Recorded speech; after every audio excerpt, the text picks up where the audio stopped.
Tenía las manos temblorosas y el currículum arrugado por el sudor. Buscaba un trabajo, pero encontró la peor humillación de su vida. El millonario, Ricardo Velasco, miró sus zapatos gastados y le dijo que la basura no se reciclaba en su mansión. Lo que él no sabía era que esa humilde niñera, Emilia, era la verdadera dueña de la fortuna que él presumía y tenía el documento que lo probaba. Bienvenidos a Cazador de Cuentos, su hogar para las historias que tocan el alma. Si eres nuevo, te invito a suscribirte ahora mismo y a activar la campanita para no perderte nuestros videos diarios. Déjanos un like si te gustan las historias de justicia y comenta desde qué país nos estás viendo. Emilia respiró hondo antes de tocar el timbre de la mansión Velasco. La puerta era tan alta que parecía la entrada a una fortaleza. Necesitaba el trabajo, no por lujo, sino por necesidad. Su madre estaba enferma y las deudas se acumulaban como polvo bajo la alfombra. Una mujer alta, vestida de seda oscura, le abrió. Era Beatriz, la hermana de don Ricardo, y su mirada fue como un golpe. La escaneó de pies a cabeza, deteniéndose en las costuras gastadas de su bolso. «Tú debes ser la postulante», dijo Beatriz, arrastrando la palabra como si fuera un insulto. Esperaba a alguien diferente. «Sube, pero límpiate los zapatos en el tapete de servicio». Emilia tragó saliva y obedeció. El interior era un palacio de mármol y oro. Se sintió pequeña, insignificante. La hicieron esperar en un salón frío durante casi una hora. Finalmente, Ricardo Velasco entró. Era un hombre imponente, con un traje que costaba más que el alquiler de Emilia de todo un año. No le dio la mano. «Emilia Sánchez, sin experiencia en casas de este nivel, ¿veo?», dijo él, apenas mirando el papel que ella le extendía. «Señor Velasco, soy muy buena con los niños. Tengo referencias de...», intentó decir Emilia. Ricardo la interrumpió. «No me interesan las referencias de barrios que ni siquiera conozco. Beatriz dice que eres la única que se atrevió a venir por tan poco sueldo». La humillación ardía en las mejillas de Emilia. «Necesito el trabajo, señor», susurró. En ese momento, un llanto agudo rompió el silencio. Un niño pequeño, de unos 5 años, bajó corriendo las escaleras, perseguido por una enfermera frustrada. «¡No quiero! ¡No quiero!», gritaba el niño, lanzando un jarrón que se hizo añicos. «¡Mateo, basta ya!», gritó Ricardo, su rostro volviéndose rojo de ira. Beatriz puso los ojos en blanco. «Este niño es imposible, desde que su madre...». Ricardo la fulminó con la mirada. El niño, Mateo, corrió, y para sorpresa de todos, se escondió detrás de las piernas de Emilia. Se aferró a su falda sencilla. Emilia instintivamente se arrodilló. No miró al millonario, solo al niño. «Hola», dijo suavemente. «¿Estás asustado? Yo también lo estaba cuando entré aquí. Pero mira, encontré un escondite perfecto». Mateo la miró con sus grandes ojos llorosos. Dejó de llorar. Ricardo observó la escena con una mezcla de sorpresa e irritación. «Parece que el mocoso te acepta», dijo Beatriz con desdén. Ricardo suspiró agotado. «Bien, estás contratada, Sánchez, pero que te quede claro, estás aquí para el niño, no para mí. No te quiero ver, no te quiero oír. Limítate a tus deberes y mantente fuera de mi vista. Si rompes algo, te lo descontaré, aunque tengas que trabajar un año gratis». Emilia asintió, el corazón latiéndole fuerte. «Gracias, señor. No se arrepentirá». «Oh, ya me estoy arrepintiendo», murmuró Ricardo, dándose la vuelta. «Beatriz, muéstrale la cocina de servicio y cómprale un uniforme, uno que no parezca sacado de un basurero». Emilia cerró los puños. La humillación era profunda, pero la necesidad era mayor. Y además, había algo más. Mientras Beatriz la guiaba por los pasillos de servicio, Emilia miró un retrato antiguo colgado en la pared del fondo. Un hombre mayor, con ojos amables. Se parecía al retrato que su abuelo guardaba en su caja de recuerdos. El mismo hombre. Su abuelo solía decir: «Un día, Emilia, recuperaremos lo que es nuestro. La justicia tarda, pero llega». Ella había pensado que eran los desvaríos de un anciano. Pero ahora, viendo ese retrato en esa casa, un escalofrío recorrió su espalda. Quizás no estaba allí solo por el trabajo de niñera. Quizás el destino la había traído para algo mucho más grande. Beatriz la empujó hacia el cuarto de servicio, un espacio diminuto al lado de la lavandería. «Aquí dormirás, y no uses el agua caliente por la mañana, es solo para la familia». Emilia se sentó en la cama dura, el olor a cloro impregnando el aire. El primer día había sido un infierno. Pero mientras Mateo dormía esa noche, sosteniendo la mano de Emilia, ella supo que resistiría. No solo por el niño, sino por el secreto que esa mansión parecía guardar. Ricardo la humillaba por ser pobre, pero ella sentía que las paredes de esa casa le susurraban que ella era mucho más que una simple niñera. Ella era la dueña de la verdad. Los primeros días fueron brutales. Beatriz la trataba como a un animal.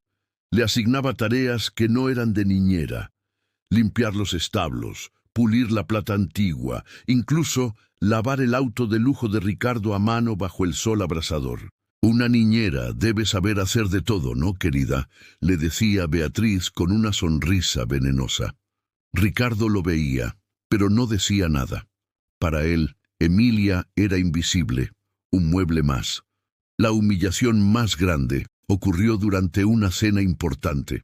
Ricardo tenía invitados de negocios, gente de la alta sociedad. Mateo se enfermó, tenía fiebre alta y no dejaba de llorar por Emilia. Ricardo, furioso por la interrupción, la mandó llamar. Emilia entró al comedor deslumbrante, ella con su uniforme sencillo y el cabello recogido. «¡Haz que se calle!», le espetó Ricardo delante de todos. «Mis invitados están tratando de cenar». Uno de los invitados, un hombre obeso y con olor a tabaco, la miró con lascivia. «¿Dónde encuentras servicio tan joven, Ricardo? ¿Viene incluida con la casa?».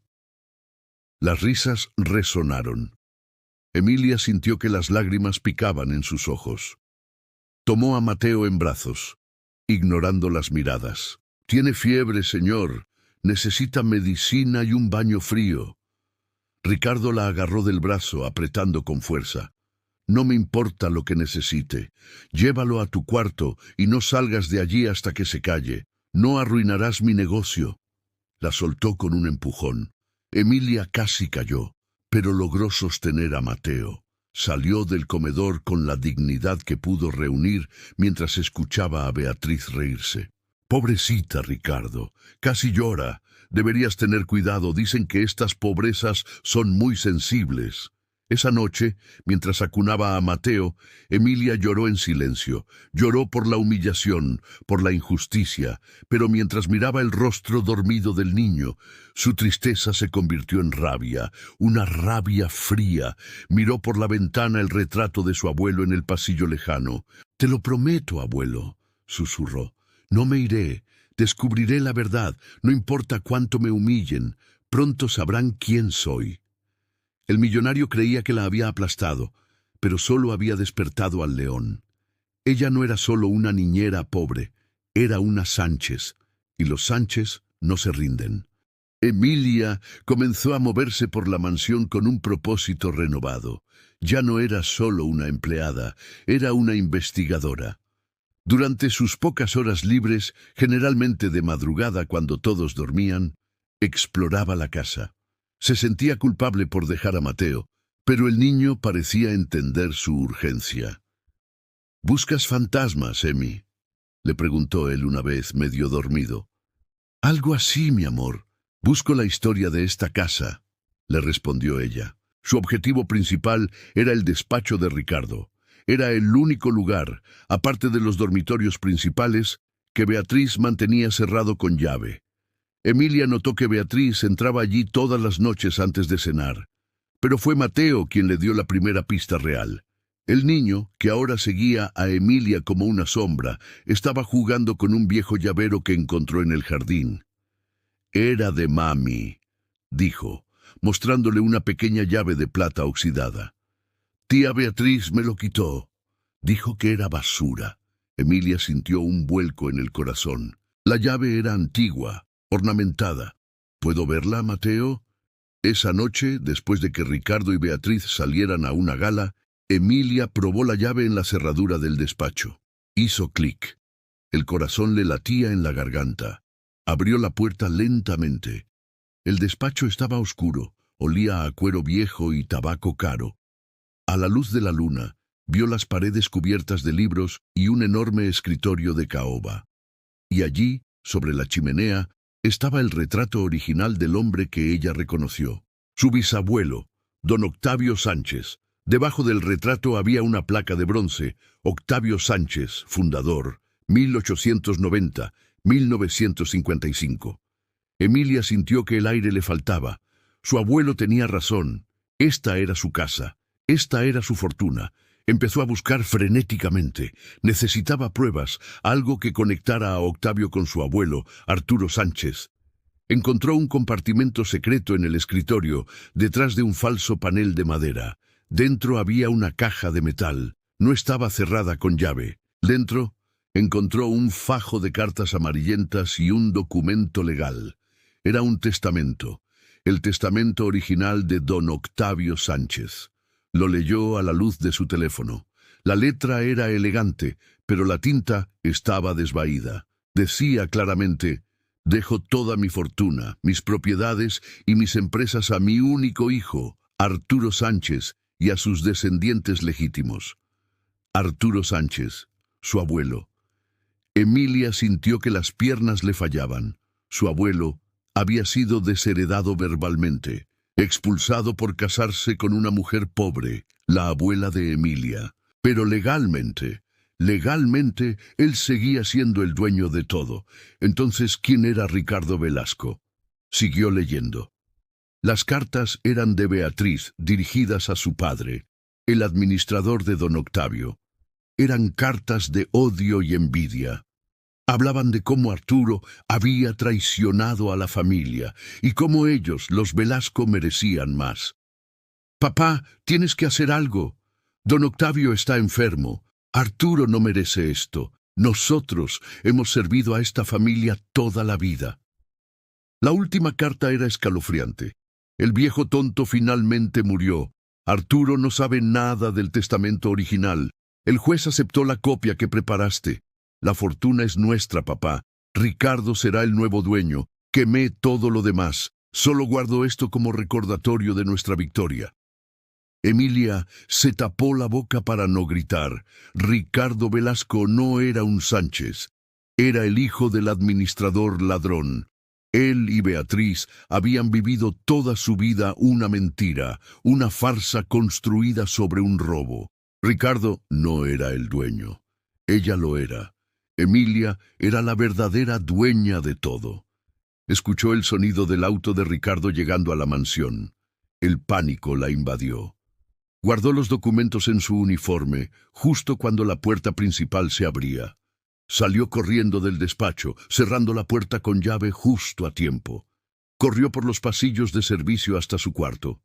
«¡Emilia!», gritó la voz de Ricardo desde el salón principal. Su voz sonaba diferente. No estaba enojado, sonaba asustado. Emilia bajó lentamente. Ricardo estaba pálido.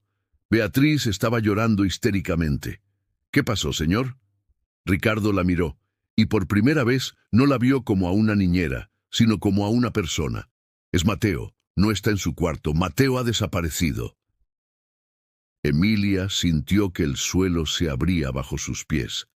El testamento en su bolsillo de repente no importaba. El niño, su Mateo, no estaba. La búsqueda fue frenética. Ricardo movilizó a toda la seguridad. Beatriz seguía llorando, pero sus lágrimas parecían falsas, teatrales. «Es tu culpa», le gritó a Emilia. «Tú deberías haberlo estado vigilando. Seguro te descuidaste por estar robando algo». Ricardo la silenció. «Cállate, Beatriz, ahora no». Emilia no escuchó. Su mente repasaba las últimas horas. Mateo estaba dormido cuando ella fue al despacho. Ella había cerrado la puerta. ¿Cómo pudo salir? Entonces recordó algo. Recordó la ventana del cuarto de Mateo. Él le había dicho que le gustaba mirar las estrellas desde el tejado bajo. Emilia salió corriendo de la casa hacia el jardín trasero, ignorando los gritos de Ricardo. Corrió hacia el ala oeste, donde estaba el cuarto del niño, y entonces lo vio. Una pequeña figura acurrucada en el borde del tejado del segundo piso, temblando. Mateo estaba atrapado. «¡Mateo!», gritó ella. El niño la miró, sus ojos llenos de terror. «¡Emi! ¡No puedo bajar! ¡Tengo miedo!». Ricardo y Beatriz llegaron detrás de ella.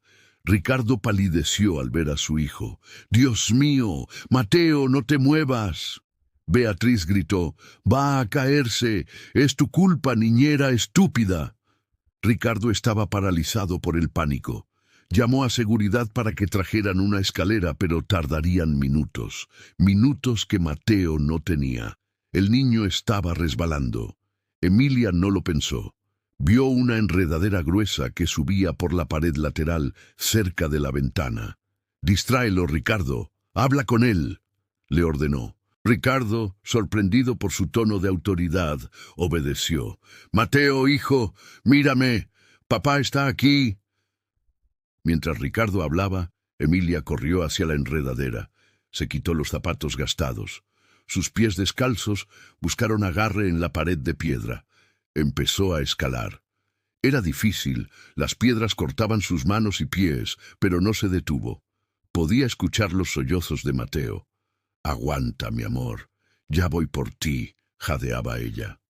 Ricardo y Beatriz la miraban boquiabiertos. La niñera pobre, la que humillaban, estaba arriesgando su vida. Emilia llegó al tejado. Gateó lentamente hacia Mateo. «Ya estoy aquí, mi vida. No mires abajo. Mírame a mí». «Tengo miedo, Emi». «Lo sé, yo también. Pero tú eres valiente. Vamos a bajar juntos». Se ató a Mateo a la espalda usando su propio delantal, apretándolo con fuerza. «Agárrate fuerte, Mateo, como un monito». El descenso fue peor. El peso de Mateo la desequilibraba. Sus manos sangraban. Justo cuando estaban a punto de llegar al suelo, sus pies resbalaron. Cayó los últimos metros, usando su propio cuerpo para amortiguar la caída de Mateo. Aterrizó con un golpe sordo, el aire escapando de sus pulmones. Mateo estaba a salvo, llorando pero ileso. Ricardo corrió hacia ellos, levantó a Mateo, abrazándolo con desesperación. Luego miró a Emilia, que yacía en el suelo, adolorida y sangrando. Por primera vez la miró con algo que no era desprecio, era admiración. «Tú», dijo él sin aliento, «salvaste a mi hijo». Emilia se levantó con dificultad. «Es mi trabajo, señor, cuidarlo». Beatriz se acercó, su rostro pálido de furia. «¿Ves, Ricardo? Todo esto es su culpa. Por dejarlo solo, exijo que la despidas ahora mismo». Ricardo miró a su hermana, luego a Emilia y luego a su hijo. Mateo se soltó de su padre y corrió a abrazar las piernas de Emilia.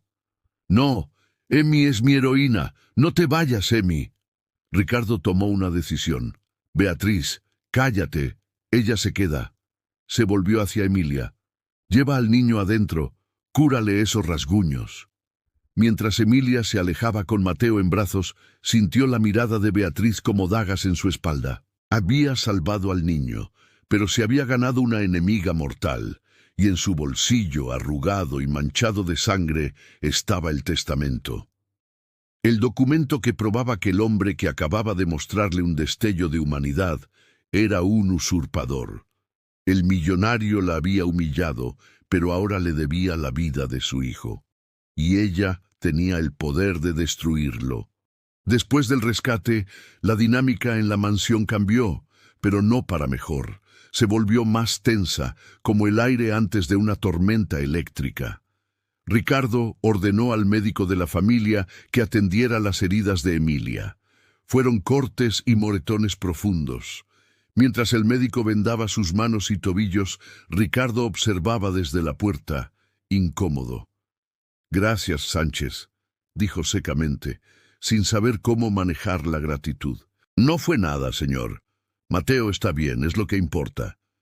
Ricardo asintió y se fue.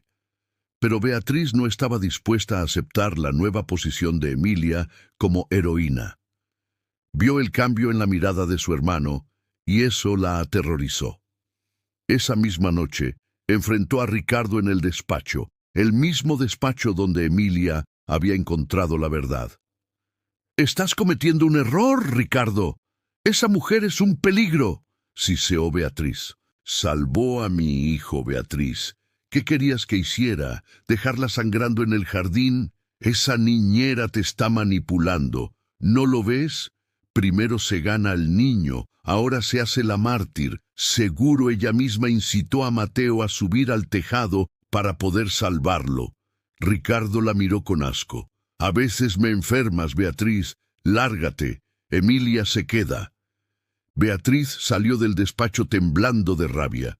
Sabía que había perdido esa batalla, pero no la guerra. Si Ricardo no la despedía, ella se encargaría de que Emilia deseara irse, o mejor, que la echaran con deshonra. Emilia, mientras tanto, escondió el testamento y las cartas. Era un riesgo guardarlos en su diminuto cuarto.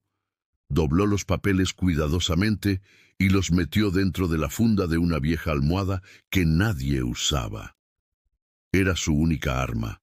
Sabía que no podía simplemente confrontar a Ricardo. Él era el millonario, el dueño de la ciudad. ¿Quién le creería a una niñera pobre? Necesitaba un plan, necesitaba un abogado. Pero, ¿cómo conseguir uno sin dinero y sin salir de la mansión? Su prioridad seguía siendo Mateo. El niño se había vuelto su sombra, aferrándose a ella con una devoción que calentaba su corazón, pero también la ponía en mayor peligro. «Te quiero, Emi», le decía Mateo. «Tú eres mi verdadera mamá». Esas palabras eran un bálsamo y una sentencia. Beatriz las escuchó un día y su rostro se descompuso por el odio. Ahí fue cuando decidió actuar. Beatriz comenzó a tratar a Emilia con una dulzura falsa que era más aterradora que sus insultos. «Emilia, querida, te ves cansada. ¿Por qué no te tomas la tarde libre? Yo cuidaré de Mateo». Emilia desconfiaba. «Estoy bien, señora. Prefiero quedarme con el niño». Pero Beatriz insistía, y Ricardo, queriendo mantener la paz, apoyó a su hermana. «Ve, Sánchez, te lo has ganado». Con el corazón encogido, Emilia aceptó. Fue solo un par de horas al parque cercano. Cuando regresó, la mansión estaba en silencio. Un silencio ominoso. Encontró a Ricardo y a Beatriz esperándola en el salón principal. Mateo no estaba. Había 2 policías con ellos. «Señorita Sánchez», dijo Ricardo, su voz era fría como el acero. La amabilidad de los días anteriores había desaparecido. «Mi hermana ha notado que falta una de sus joyas más preciadas, un collar de diamantes». Emilia sintió que el mundo se detenía. Yo no sé nada de eso, señor». Beatriz soltó una risa seca. «Claro que no sabes nada. Pero qué casualidad que desaparece justo cuando la niñera heroína empieza a tomarse libertades». «Yo no robé nada», dijo Emilia, su voz temblando. «Revisen mis cosas. No tengo nada». «Oh, lo haremos», dijo Beatriz, sonriendo a los policías. «Revisen su cuarto, es el del fondo, en el área de servicio, donde guarda sus trapos sucios». Los policías, seguidos por Ricardo y Beatriz, fueron al cuarto de Emilia. Ella los siguió, sintiendo un nudo de hielo en el estómago. El cuarto era diminuto. El policía revisó el pequeño armario, luego el colchón. No había nada. Beatriz parecía frustrada. Sigan buscando. Debe estar ahí. Estas ladronas son astutas. Entonces el policía levantó la almohada vieja que Emilia usaba de cojín, la almohada donde había escondido el testamento. Emilia palideció. Si encontraban esos papeles... «Está pesado», dijo el policía. Abrió la funda, y de adentro no solo cayeron los papeles amarillentos del testamento, sino también el brillante y pesado collar de diamantes de Beatriz. Emilia se quedó sin aliento. Era una trampa. «¡Ahí está!», gritó Beatriz triunfante. «¡Ladrona! Te dimos un techo y nos pagas robándonos. Y mírenla, hasta guarda papeles viejos. Seguro buscaba qué más robar». Ricardo miró los papeles en el suelo, luego el collar, y finalmente a Emilia. Su rostro era una máscara de decepción y furia. «¿Papeles viejos? ¿Qué es esto?», preguntó, recogiendo el testamento. Emilia estaba paralizada. Quería gritar, explicar, pero Beatriz la había acorralado. «Señor, yo puedo explicarlo». «Claro que puedes», interrumpió Beatriz. «Estaba revisando los documentos de mi hermano para ver qué valía la pena robar. Eres una vil oportunista». El policía se acercó a Emilia. «Señorita, tendrá que acompañarnos». Emilia miró a Ricardo. Era su última esperanza. «Señor Velasco, por favor, es una trampa. Yo no robé ese collar y esos papeles son míos». Ricardo la miró fríamente. «Silencio, Sánchez. Ya has dicho suficiente. Creí que eras diferente. Creí que eras decente después de lo de Mateo. Pero mi hermana tenía razón. Solo eres una más, una niñera pobre buscando aprovecharse». Tomó el testamento de la mano del policía. Lo miró por encima, sin entender la letra antigua. «Basura. Probablemente papeles que sacó del despacho». Arrugó el documento con desprecio y lo arrojó al suelo junto al collar. «Llévensela. No la quiero volver a ver en mi casa». «¡No!», gritó Emilia, mientras los policías la tomaban por los brazos. «No pueden hacer esto. Esa casa es mía. Ustedes son los ladrones». Ricardo la abofeteó. Fue un golpe seco que resonó en el pequeño cuarto. «Sáquenla de mi vista». Mientras la arrastraban por el pasillo, Emilia vio a Mateo, que había salido de su cuarto por los gritos. El niño la miraba con horror. «Emi, no, dejen a mi Emi». Emilia intentó soltarse. «Mateo, Mateo, mi amor». Fue la última palabra que dijo antes de que la puerta principal se cerrara detrás de ella, arrojándola a la oscuridad, acusada de ladrona, mientras el verdadero ladrón Ricardo Velasco sostenía en sus manos la prueba de su propia fortuna robada, creyendo que era solo basura. Beatriz sonrió, victoriosa. Había ganado. O eso creía ella. No sabía que Ricardo, aunque la había despreciado públicamente, había guardado el papel arrugado en su bolsillo, una pizca de curiosidad picándole en la mente.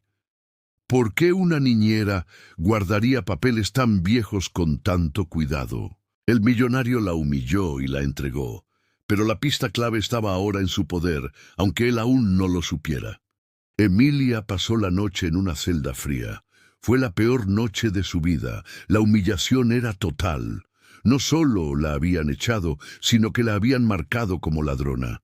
Lloró, no por el collar, sino por Mateo. Lloró por la injusticia.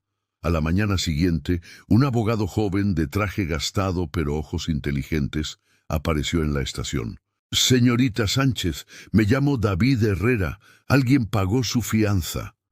Emilia estaba confundida. «¿Quién? Yo no conozco a nadie». No quiso dar su nombre. Solo dijo que era un amigo de la justicia. Pero lo importante es que está libre. Sin embargo, los cargos siguen pendientes. Doña Beatriz Velasco está presionando mucho. Emilia salió al sol de la mañana sintiéndose mareada. Tenía los documentos en su mente, pero la prueba física estaba en manos de Ricardo. El abogado le dio una tarjeta. Si necesita ayuda. Los Velasco son poderosos, pero no invencibles. Emilia guardó la tarjeta. No tenía dinero. No tenía dónde ir. Su primer instinto fue ir a casa de su madre, pero no podía llegar como una fugitiva. Tenía que limpiar su nombre. Mientras tanto, en la mansión, el infierno de Mateo apenas comenzaba. El niño se negó a comer. Se encerró en su cuarto y solo gritaba el nombre de Emilia. «Quiero a Emi. Ustedes son malos. Papá, eres un mentiroso». Ricardo intentó razonar con él, pero Mateo le lanzaba sus juguetes. «Tú la lastimaste, la golpeaste, te odio». Ricardo sintió una punzada de culpa. El recuerdo de la bofetada le quemaba la mano. Beatriz intentó tomar el control. Contrató a una nueva niñera, una mujer mayor y estricta. Mateo la mordió. «Tú no eres Emi». Beatriz, frustrada, entró al cuarto del niño. «Mateo, basta. Emilia era una ladrona. Se fue y no volverá. Acostúmbrate». «Mentira», gritó Mateo. «Ella me salvó. Tú eres la ladrona. Tú eres la bruja». Beatriz, en un ataque de rabia, levantó la mano para golpearlo. En ese preciso instante Ricardo entró. «Beatriz, no te atrevas a tocar a mi hijo». La sujetó por la muñeca. Beatriz se quedó helada. «Ricardo, él está incontrolable». «¡Lárgate de aquí!», gritó Ricardo. «¡Deja a mi hijo en paz!». Beatriz salió furiosa. Ricardo se quedó solo con su hijo, que lloraba desconsoladamente. El niño no se dejaba tocar por él. «Papá malo, Emi buena». Ricardo se sentó en el pasillo, derrotado. La imagen de Emilia escalando el muro, la sangre en sus manos, la acusación en sus ojos cuando la arrestaban. Todo chocaba en su mente. ¿Y los papeles? Recordó el papel arrugado que había guardado. Lo sacó de su bolsillo. Lo había guardado por un impulso, quizás por la forma desesperada en que Emilia gritó que eran suyos. Lo alisó sobre la mesa del pasillo. Era un testamento. La letra era difícil, pero reconoció el nombre. Octavio Sánchez, el fundador, el hombre del retrato, el hombre que, según la historia familiar, había muerto sin herederos directos, dejando todo al padre de Ricardo, su fiel administrador. Pero el testamento decía otra cosa: «Dejo toda mi fortuna a mi único hijo, Arturo Sánchez, y a sus descendientes». Arturo Sánchez. Ricardo había oído ese nombre. Su padre solía maldecirlo en secreto. El hijo, traidor, que se había fugado con una sirvienta. Pero desheredado, este papel decía lo contrario. Y luego vio el apellido de Emilia, Sánchez. Emilia Sánchez. Una coincidencia. Tenía que ser una coincidencia, pero el hielo en su estómago le decía que no. Si esto era verdad, ¿quién era él? Era un usurpador, el hijo de un ladrón. La fortuna, la casa, el nombre, todo era de ella, de la niñera pobre que él había humillado. Miró la firma, los sellos. Parecía auténtico. Corrió al despacho y buscó los documentos de la propiedad. Encontró la copia del testamento que su padre había usado. Comparó las firmas. Eran diferentes. La firma en el testamento de su padre era temblorosa, forzada. La firma en el testamento de Emilia era fuerte, clara. Era una falsificación, todo era una mentira. La humillación que él le había hecho sentir a Emilia no era nada comparada con la humillación que él sintió en ese momento. Él era el fraude. Él era la basura. Beatriz lo encontró allí, pálido como un fantasma, sosteniendo los dos testamentos. «Ricardo, ¿qué haces? ¿Qué es eso?». Ricardo la miró, pero sus ojos eran los de un extraño. «Tú lo sabías», susurró. «Sabías que nuestro padre robó esta fortuna. Sabías que todo esto es de ella». Beatriz intentó reírse, pero el sonido fue un graznido de pánico. «Ricardo, no digas tonterías. Esos son papeles viejos, basura». «No me mientas», rugió él, golpeando el escritorio. «Lo sabías, por eso la odiabas tanto. Por eso tenías que destruirla. Viste su apellido y supiste quién era». Beatriz retrocedió. «Era una amenaza, Ricardo. Esa niñera venía a quitarnos lo que es nuestro, lo que nuestro padre trabajó tan duro para conseguir. ¡Para robar!, gritó él. ¡No para conseguir! Dios mío, Beatriz, ¿qué hemos hecho? En ese momento, Ricardo comprendió la magnitud de su crimen. No solo la había humillado, la había acusado falsamente, la había abofeteado, la había entregado a la policía, a ella, a la verdadera dueña de todo. El mundo de Ricardo Velasco se hizo añicos. Él no era el millonario, era el villano de la historia. Y la niñera que había despreciado era la heredera legítima que él había intentado destruir. Tenía que encontrarla, tenía que arreglarlo. Pero, ¿cómo? ¿Cómo pedir perdón por algo tan monstruoso? Salió corriendo de la mansión, dejando a Beatriz sola con la verdad descubierta, gritando su nombre en vano. Ricardo corrió a la estación de policía desesperado. La mujer que trajeron anoche, Emilia Sánchez, ¿dónde está? El oficial de turno levantó la mirada, aburrido. Salió esta mañana. Pagaron su fianza. ¿Quién es usted? Soy Ricardo Velasco. Yo presenté los cargos. Quiero retirarlos. El oficial sonrió con ironía. Retirar cargos de robo contra una empleada, ¿eh? Qué generoso. Pues ya es tarde, señor Velasco. Ella se fue. Y si me permite un consejo, déjela ir. Esa gente no aprende. Ricardo salió de allí sintiendo náuseas. Esa gente. Él era peor que esa gente. Mientras tanto, Emilia caminaba sin rumbo. Estaba hambrienta, herida y marcada como una criminal. No podía ir con su madre. Le rompería el corazón y la pondría en peligro. Solo le quedaba una opción. Sacó la tarjeta arrugada del abogado, David Herrera. La dirección estaba en un edificio viejo del centro, muy lejos del lujo de la mansión. Subió 3 pisos por una escalera polvorienta. La oficina era pequeña, llena de archivos y libros. David la recibió con una mirada amable pero intensa. Señorita Sánchez, sabía que vendría. Por favor, siéntese. Un café. Emilia asintió, temblando.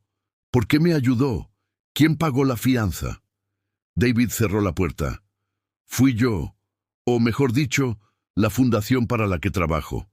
Llevamos años investigando fraudes de herencia, y el nombre Sánchez, conectado a la mansión Velasco, digamos que activó todas nuestras alarmas.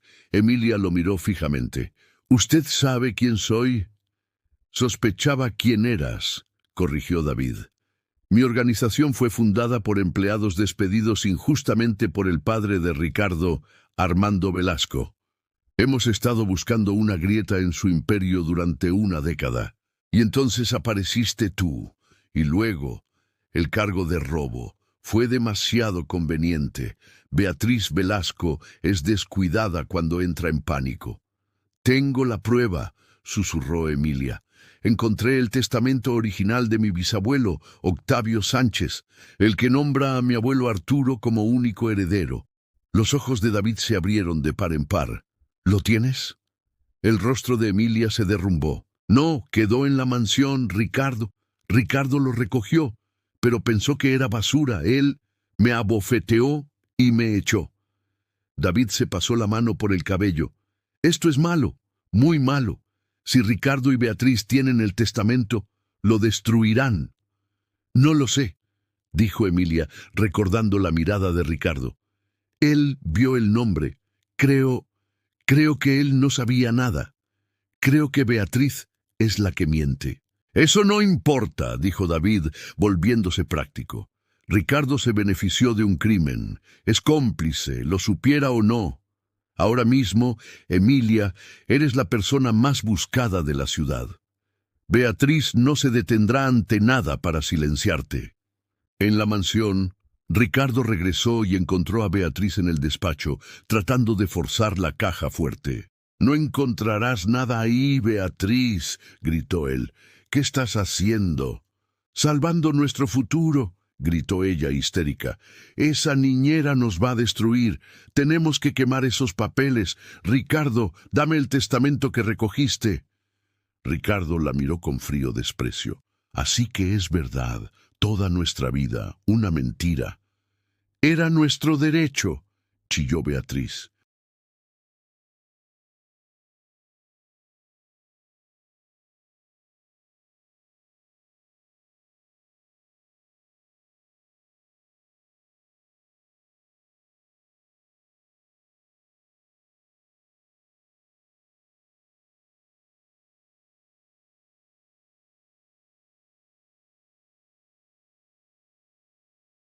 Has vivido como un rey con dinero robado.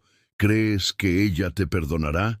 ¿Crees que un juez creerá tu repentino ataque de conciencia? Eres tan culpable como yo. Ricardo sintió el peso de la trampa. Era verdad. Estaba atrapado. Beatriz se acercó, su voz volviéndose un susurro venenoso. O la destruimos a ella, o ella nos destruye a nosotros. Y a Mateo. ¿Quieres que tu hijo crezca visitando a su padre en la cárcel? El nombre de Mateo fue como un puñal. Ricardo miró la foto de su hijo en el escritorio. Beatriz tenía razón. Estaba acorralado. En la oficina de David, Emilia tomó una decisión. No voy a huir, no otra vez. Me han quitado mi nombre, mi hogar, mi dignidad. No me quitarán mi herencia. Emilia, no tienes el testamento. Es tu palabra contra la de ellos. Entonces lo conseguiré, dijo ella. Tengo que volver a esa casa. Es un suicidio, dijo David. Beatriz te estará esperando. Pero hay algo que Beatriz no sabe, dijo Emilia, una idea formándose en su mente. Ella cree que soy una niñera pobre e ignorante, pero Ricardo ahora sabe la verdad. Él está dividido, y yo sé lo único que le importa más que el dinero, Mateo. De vuelta en la mansión, Ricardo estaba en su despacho, el testamento falso y el testamento real uno al lado del otro. Su mundo se había reducido a esas 2 hojas de papel. Tomó el teléfono, pero no llamó a la policía. Llamó a su abogado personal, el hombre más caro y despiadado de la ciudad. Miguel, necesito que vengas. Tengo un documento. Necesito saber si es auténtico, y necesito saberlo antes de medianoche. Ricardo no estaba listo para rendirse. Estaba verificando. Estaba calculando sus opciones. Beatriz entró en ese momento, sonriendo. Ya no tienes que preocuparte por nada, hermanito.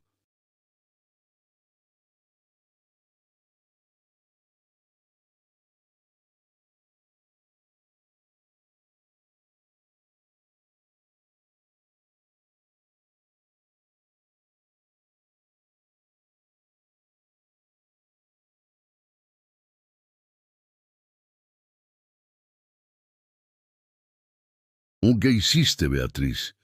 Proteger a nuestra familia, Ricardo, lo que tú no tienes el valor de hacer. Ricardo soltó el teléfono. El horror lo paralizó. Ya no se trataba de la fortuna. Ya no se trataba de la culpa. Beatriz había ordenado matar a Emilia. Y él, al dudar, se había convertido en cómplice de asesinato. El horror en el rostro de Ricardo era absoluto. ¿Qué hiciste? Beatriz, dime qué hiciste.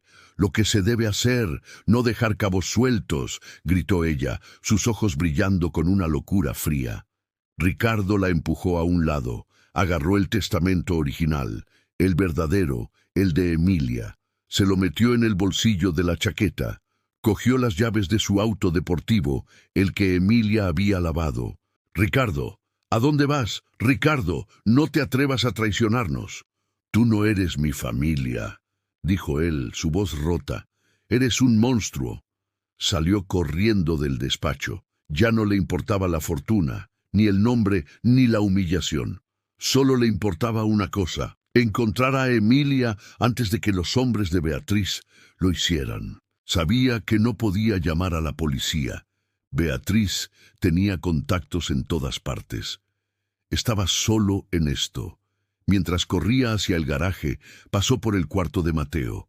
El niño estaba dormido, abrazando al oso de peluche que Emilia le había regalado.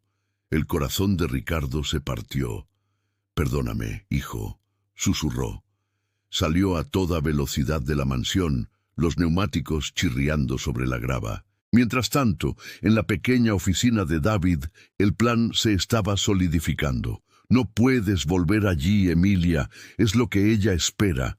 Pero espera a la niñera pobre, argumentó Emilia, su voz firme por primera vez. No espera a la dueña. Tengo que entrar. Mateo es mi única forma de llegar a Ricardo. Si puedo hablar con él, si puedo hacerle ver... David la interrumpió.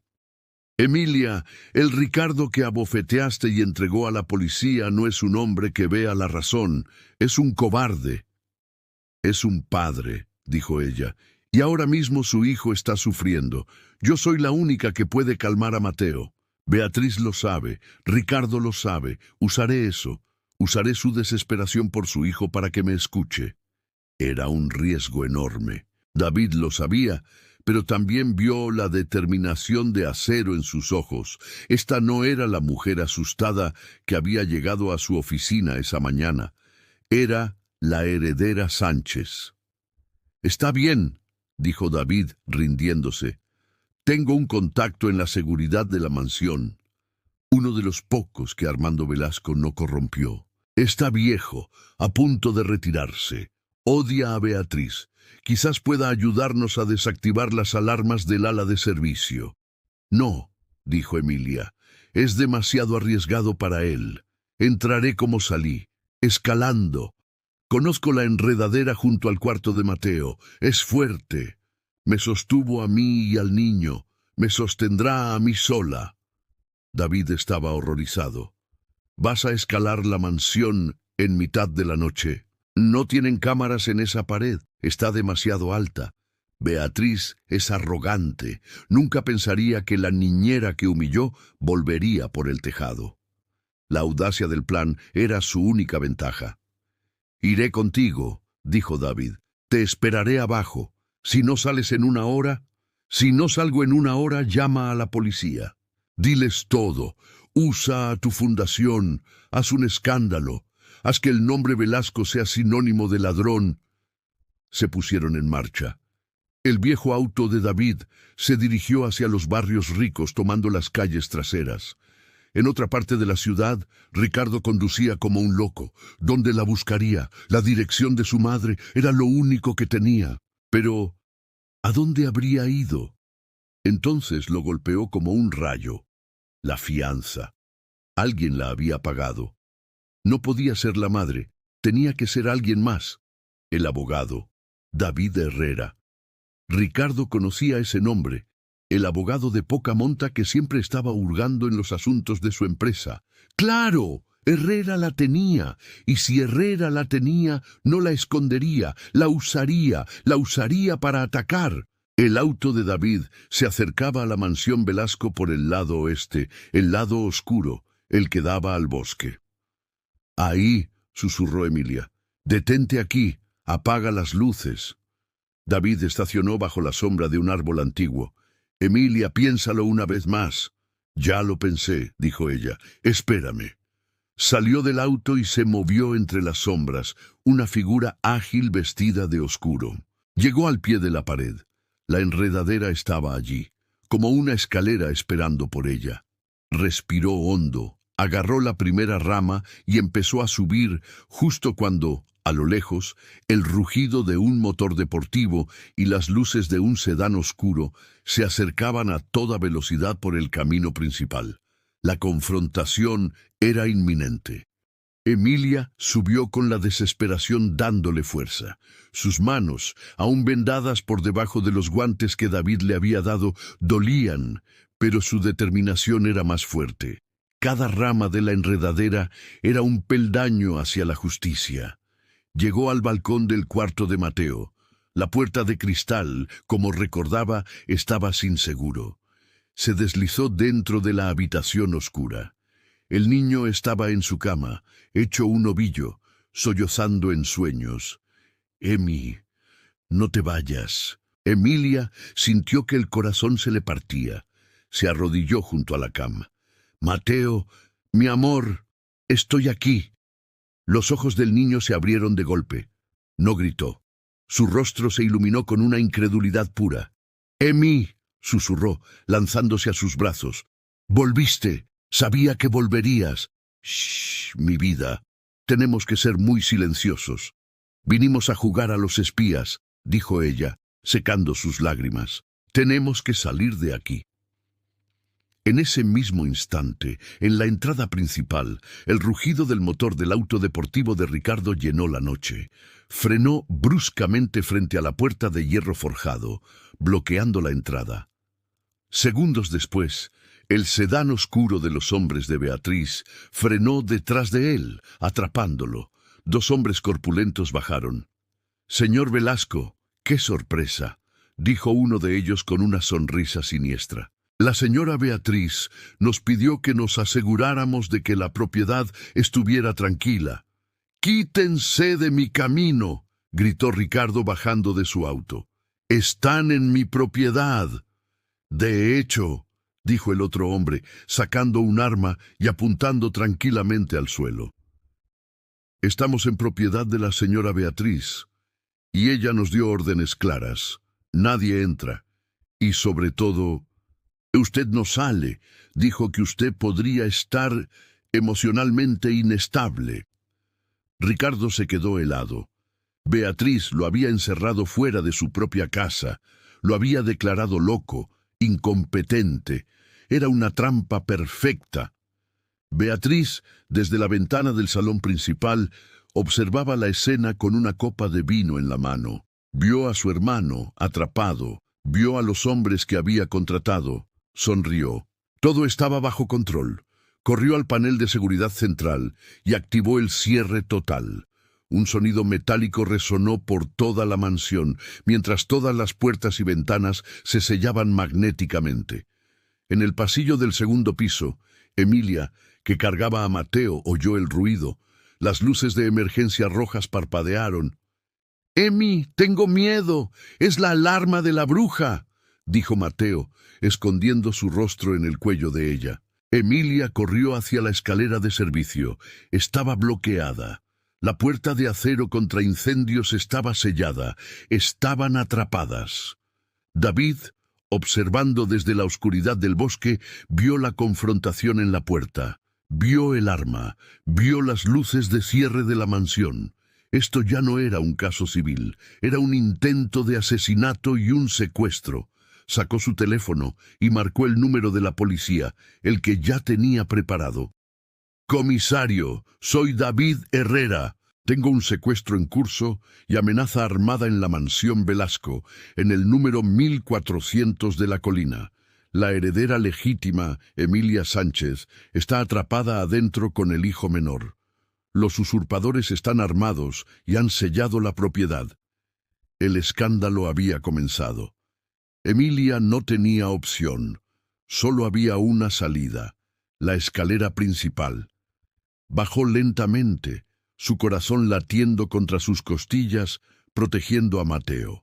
Beatriz estaba en el vestíbulo, de espaldas a ella, saboreando su victoria por la ventana.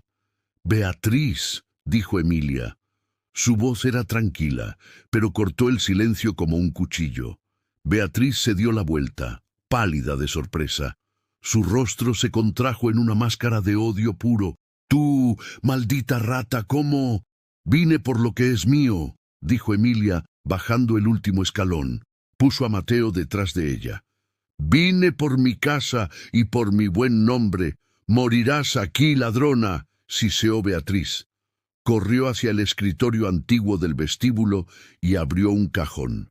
Afuera, Ricardo estaba desesperado.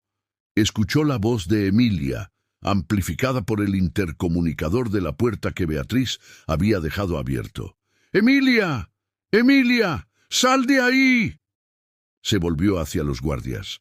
«¡Ella está adentro! ¡Mi hijo está adentro!». «Esas son nuestras órdenes, señor», dijo el hombre, levantando el arma. Ricardo vio rojo. No iba a dejar que su hermana ganara. Hizo lo único que podía hacer. Se subió a su auto deportivo, puso la marcha atrás con un chirrido y luego aceleró con toda la potencia del motor. «¡Está loco!», gritó uno de los hombres. El auto de lujo de Ricardo se estrelló con una fuerza titánica contra el sedán oscuro, empujándolo hacia un lado. Ricardo saltó del auto, dolorido por el impacto, y corrió hacia la puerta principal justo cuando el primer auto de policía doblaba la esquina, con las sirenas a todo volumen. Dentro de la mansión, Beatriz sacó una pequeña pistola plateada del cajón.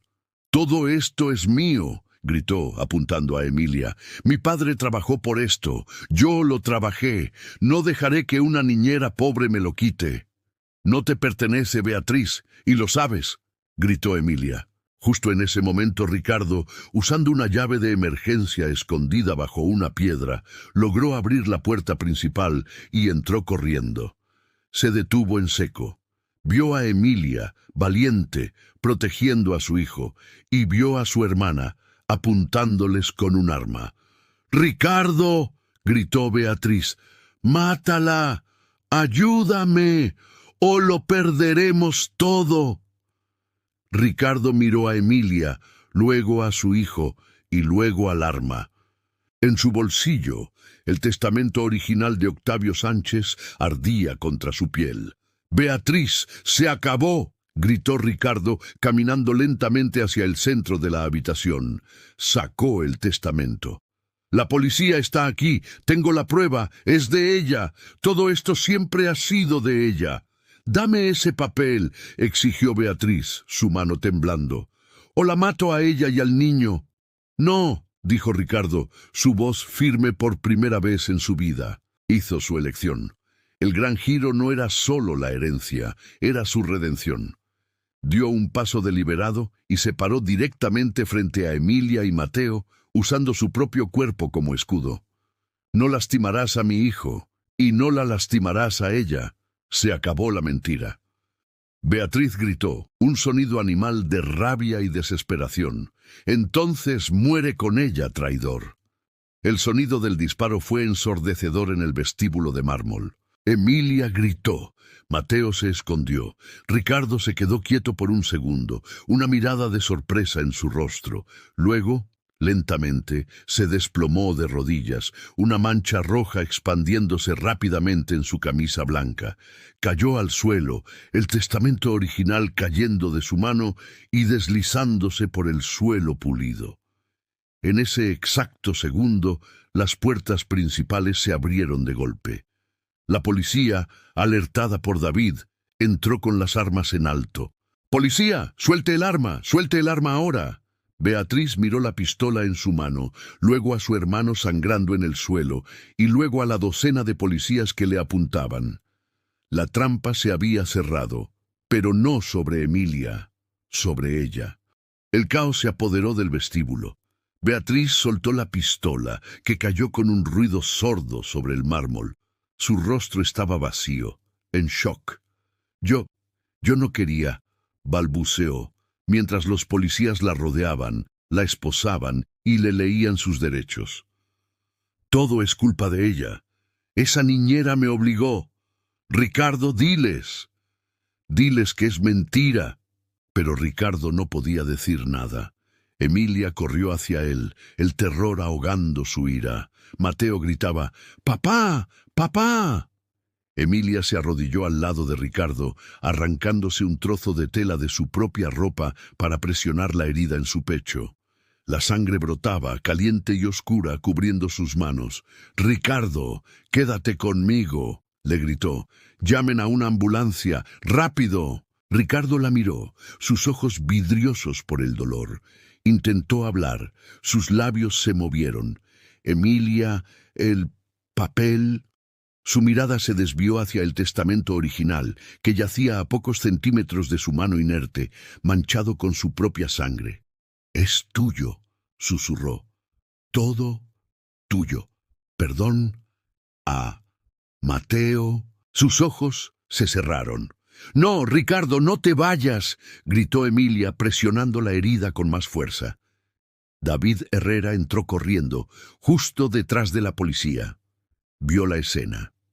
Beatriz siendo arrestada, Emilia cubierta de sangre, Ricardo inmóvil. Se hizo cargo. Soy el abogado de la señorita Sánchez, le dijo al oficial al mando. Esa mujer, Beatriz Velasco, es una usurpadora. Acaba de disparar a su propio hermano. La mujer en el suelo es la verdadera dueña de esta casa, Emilia Sánchez. Los policías estaban confundidos, pero la evidencia era clara. Un hombre baleado, una mujer con un arma. Los paramédicos llegaron en una oleada de actividad frenética. Apartaron a Emilia, pusieron a Ricardo en una camilla, le colocaron una máscara de oxígeno. Pulso débil, herida de bala en el tórax izquierdo, nos lo llevamos ya. Mientras lo sacaban, Emilia se puso de pie, temblando. Mateo corrió hacia ella y se abrazó a sus piernas, escondiendo el rostro para no ver la sangre de su padre. David se acercó a Emilia. La policía se encarga de Beatriz. Ya no puede hacerte daño, pero tenemos que salir de aquí. Esta es una escena del crimen. Ricardo, susurró ella, mirando sus manos. Las manos que habían escalado la pared ahora estaban cubiertas de la sangre del hombre que la había humillado. Está en manos de Dios, Emilia. Pero tú tienes que ser fuerte, por ti y por ese niño. David la guió fuera de la mansión. Mientras cruzaban la puerta principal, Emilia recogió el testamento manchado de sangre del suelo. Lo sostuvo con fuerza. Era la prueba de quién era, pero ahora también era el recordatorio del precio. La prensa había llegado, alertada por el escándalo. Las cámaras destellaban. ¿Quién es ella? Es la niñera. ¿Qué pasó ahí adentro? David protegió a Emilia y a Mateo, abriéndose paso hasta su auto. Sin comentarios, mi cliente es la víctima aquí. Los llevó lejos de allí a un apartamento seguro que su fundación mantenía. Era pequeño, sencillo, pero limpio. Era un refugio. Emilia bañó a Mateo, limpiando los últimos rastros de la pesadilla de la mansión. El niño estaba en shock, silencioso. Finalmente se durmió en la cama, agotado. Emilia se sentó en la pequeña cocina. David le trajo una taza de té. Beatriz está detenida, sin fianza, intento de asesinato, secuestro, fraude, la lista es larga.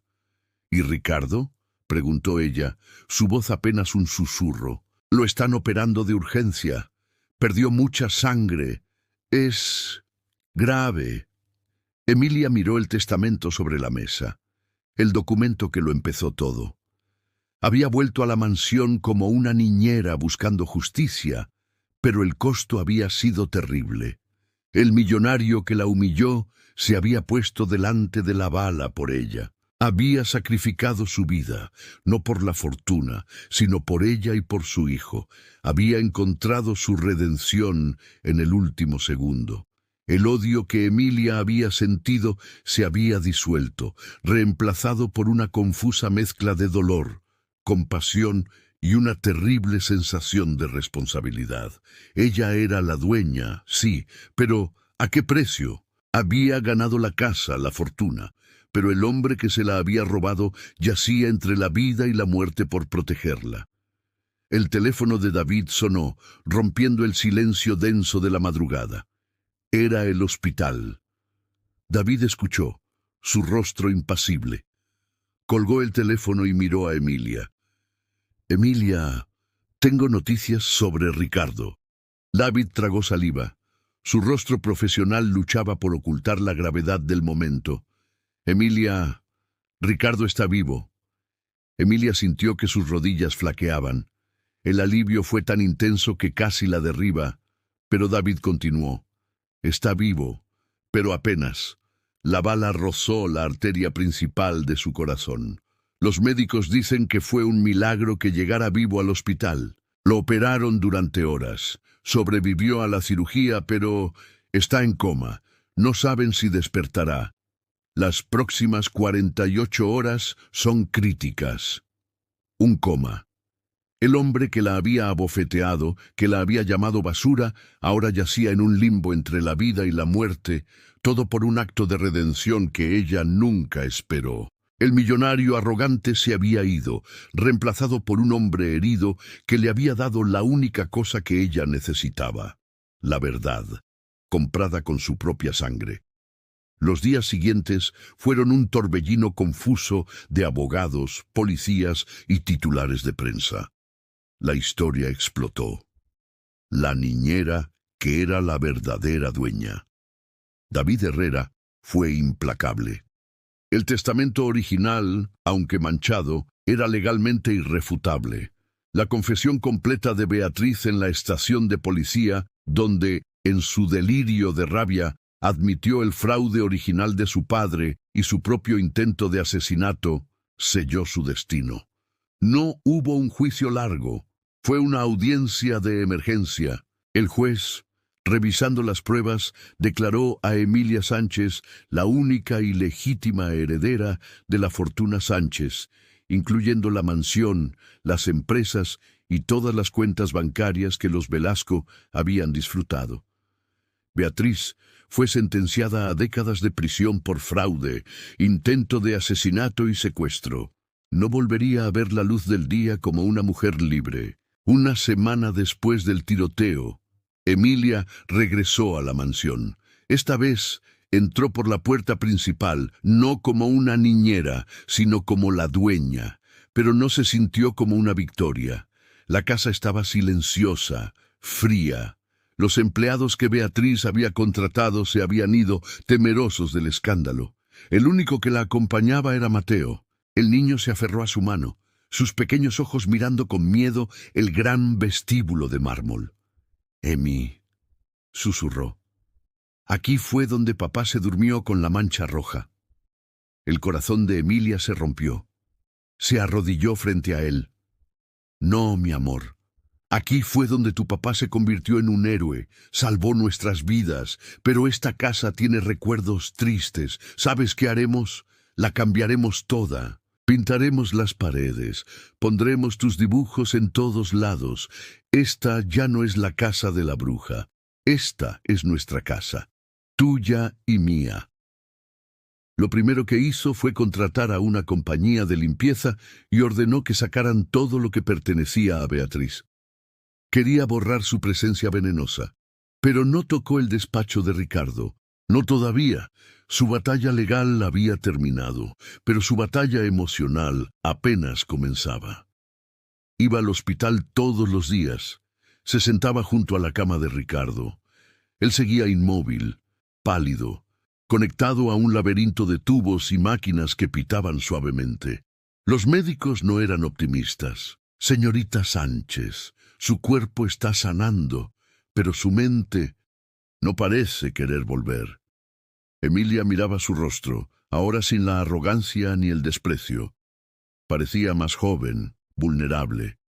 «Ricardo», le dijo un día, mientras el sol de la tarde entraba por la ventana, «no sé si puedes oírme. Pasé tanto tiempo odiándote. Me quitaste todo, me humillaste de formas que nunca olvidaré. Vine a esta casa buscando justicia, pero también buscaba venganza». Hizo una pausa, tomando su mano inerte. Estaba fría. «Pero no te vas a morir, ¿me oyes? No te lo permito. No le vas a hacer eso a Mateo. Tu hijo te necesita. Te perdonó en el momento en que me abrazó. Él no recuerda al hombre que me abofeteó. Él solo recuerda al papá que lo salvó. Y yo también te perdono». Acarició su mano. «Te perdono por el robo, por la humillación, pero tienes que despertar. Tienes que despertar y ser el padre que Mateo merece, el héroe en el que te convertiste en ese último segundo». Las lágrimas rodaban por sus mejillas. Estaba cansada, cansada de luchar. Soltó su mano para secarse los ojos, y entonces sintió una presión, débil, casi imperceptible, pero estaba allí. Sus dedos, los dedos de Ricardo se habían movido, se habían cerrado débilmente alrededor de su mano. Emilia contuvo el aliento, su corazón dando un vuelco doloroso. Miró su rostro. Los párpados de Ricardo Velasco temblaron. Estaba despertando. Emilia gritó llamando a los médicos. En segundos, la habitación se llenó de enfermeras y doctores que corrieron hacia la cama, sorprendidos por el cambio repentino. «Señorita, por favor, espere afuera». Emilia fue empujada suavemente fuera de la habitación mientras el equipo trabajaba. Esperó en el pasillo, su corazón latiendo con una fuerza que no era de alivio, sino de una profunda y aterradora incertidumbre. ¿Qué significaba esto? ¿Qué pasaría ahora? Después de lo que pareció una eternidad, el médico salió. Se quitó la mascarilla. Su rostro estaba cansado pero asombrado. «Está despierto, confundido, débil pero despierto. Es un milagro, señorita Sánchez. Honestamente no lo esperábamos. Su voz... Parece que fue su voz lo que lo trajo de vuelta». Le permitieron entrar. Ricardo la miró. Sus ojos, antes fríos y arrogantes, ahora estaban nublados por el dolor y la confusión. «Emilia». Su voz era un susurro ronco. «Estás a salvo». «Estamos a salvo, Ricardo», dijo ella, acercándose. «Mateo está bien, está en casa». «¿Mi hermana?», preguntó él, el recuerdo del disparo volviendo a su mente. «Está detenida. Pagará por lo que hizo, por todo». Ricardo cerró los ojos, una lágrima escapando y rodando por su sien. «El testamento». «Lo tengo», dijo Emilia. «Es legal. Todo ha terminado». Él la miró de nuevo, y en sus ojos ella vio la humillación que él le había hecho sentir, pero esta vez estaba dirigida hacia sí mismo. «Yo te quité todo. Te humillé. Te golpeé. Y tú me perdonas». «Mateo te necesita», dijo Emilia con firmeza. «Y yo no soy Beatriz. La justicia no es venganza. Ahora descansa. Tienes un largo camino por delante». Pasaron 6 meses. La mansión Velasco ya no se llamaba así. En la entrada, una placa de bronce pulido ahora decía: «Hogar Sánchez Velasco». La casa era irreconocible.